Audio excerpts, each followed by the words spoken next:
Vaxtınız xeyir olsun, dəyərli 6-cı sinif şagirdləri, xoş gördük sizləri. Bugün 18 may tarixində keçirilmiş monitoring suallarının cavablarını sizlər üçün deyəcəm. Digər videolarımızda AB variantlarında sualları da izah etmişəm. Amma təxminən suallar eynidir deyə burada izah etmirəm və videomuzu bəyənin, kanalımıza abunə olun ki, digər dərs izahları falan hamısı kanalımızda var. Hansı mövzunu istəsəz onlara baxa bilərsiniz. Və keçək suallarımızın cavablarını deyim Azərbaycan dili üzrə. Deməli, bu test C variantıdır. Bunu deyim, C variantının suallarıdır. Ona görə mətni də oxuya bilərsiniz. Birinci sual, deməli, birinci sualın cavabı C olacaq. İkinci sualın cavabı B olacaq.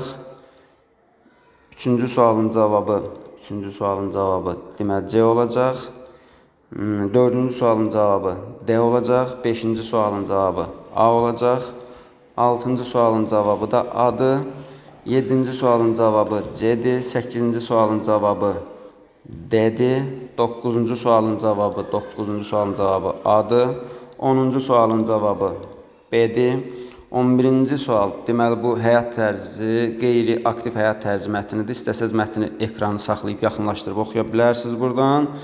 11-ci sualın cavabı olacaq D variantı, 12-ci sualın cavabı olacaq A variantı, 13-cü sualın cavabı olacaq C variantı, 14-cü sualın cavabı B, 15-ci sualın cavabı A. Sonraki mətnimiz isə düyü kasası, böyük mətindir, nəhəng mətin. Belə, bilmirəm bu cür mətnləri niyə salırlar, amma 16-cı suala baxaq. Bu mətnin suallarına 16-cı sualın cavabı C olacaq. 17-ci sualın cavabı da C olacaq. 18-ci sualın cavabı D olacaq. 19-cu sualın cavabı A'dır. 20 deməli A'dır. 21-ci sualın cavabı C. 22-ci sualın cavabı B. 23-cü sualın cavabı o da B. 24-cü sualın cavabı D. 25-ci sualın cavabı A. Kanalımıza abunə olun, videomuzu bəyənin, paylaşın dostlarınızla. Hələlik özünüzə yaxşı baxın, sağ olun.